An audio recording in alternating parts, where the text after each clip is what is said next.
ఇలా exam papers కొట్టేస్తే ఎవరైనా కాలేజ్ ఫస్ట్ వస్తారు. అసలు నువ్వు ఇలాంటి పని చేస్తావని అనుకోలేదు పల్లవి. ప్లీజ్ సార్, నన్ను నమ్మండి సార్. నిజంగా నాకే పాపం తెలియదు సార్. నా ఐడి కార్డ్ మీ రూమ్ లోకి ఎలా వచ్చిందో నాకు తెలియదు సార్. ఈ ఎగ్జామ్ పేపర్ నా బ్యాగ్ లోకి ఎలా వచ్చిందో కూడా నాకు తెలియదు. ప్లీజ్ సార్, నన్ను నమ్మండి సార్. అవును, నీకేం తెలియదు. పోలీసులకు అప్పగిస్తే అంతా వాళ్లే చెప్పేస్తారు.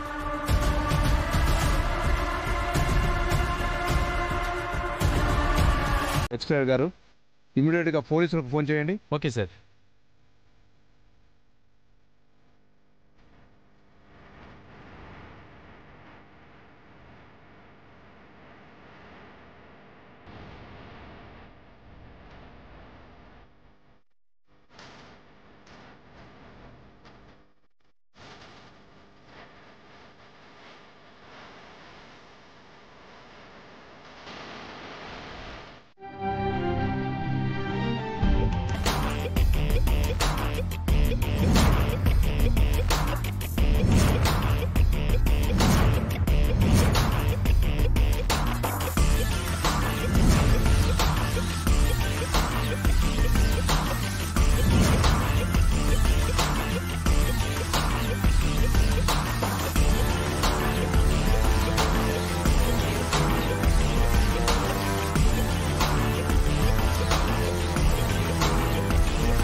అత్తయ్య, నాకు ఇంపార్టెంట్ కాల్ వస్తున్నట్టుంది.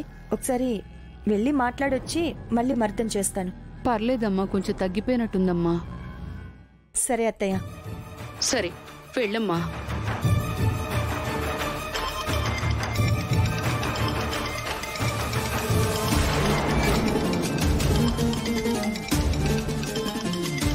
వైష్ణవి, ఇక్కడేం చేస్తున్నావు? అదే, నువ్వు అత్తయ్య గారి కాలికి మసాజ్ చేస్తున్నావు కదా, నీ ఫోన్ మోగుతుంది, తీసుకొద్దామని వచ్చాను. ఫోన్ ఇప్పుడే కదా రింగ్ అయింది, అప్పుడే ఎలా వచ్చావు? అదే రింగ్ అయిందనే వచ్చాను. తీసుకో, మాట్లాడు. నీకే ఫోన్ వచ్చింది, మాట్లాడు. హలో, చెప్పండి మేనేజర్ గారు. రికార్డింగా? ఓకే. ఎవరిది? ఏ పిక్చర్?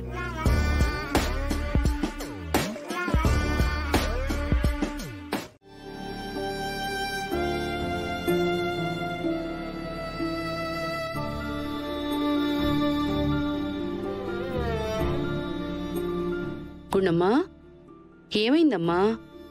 ఎందుకలా ఉన్నావు? ఏంటో తెలీదత్తయ్య, ఎందుకో మనసుకి ఏదో కష్టంగా అనిపిస్తోంది.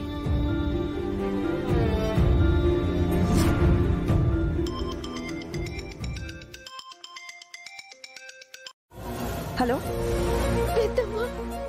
చెప్పు గీత.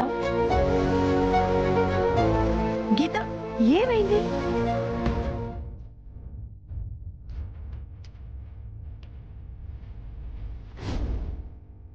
ఇదిగోండి సార్ ఎగ్జామ్ పేపరు.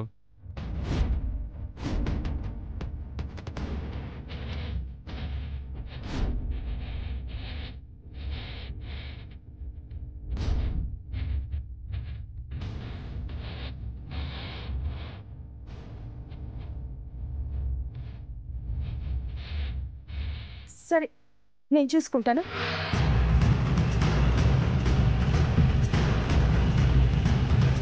గుండమ్మా, ఏమైందమ్మా? గుండమ్మా, ఏమైందమ్మా? అత్తయ్య, కాలేజ్లో ఇవాళ జరిగే ఎగ్జామ్స్ పేపర్స్ దొంగతనం చేసింది అని పల్లవిని పోలీస్ వాళ్ళు అరెస్ట్ చేశారంట అత్తయ్య. పోలీస్ స్టేషన్ కి తీసుకెళ్లిపోయారంట.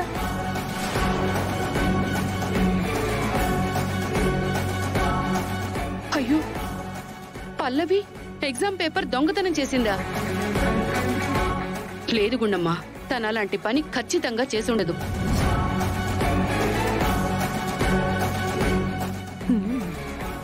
ఓహో, అయితే నా కూతురు అనుకున్న పని సాధించిందన్నమాట.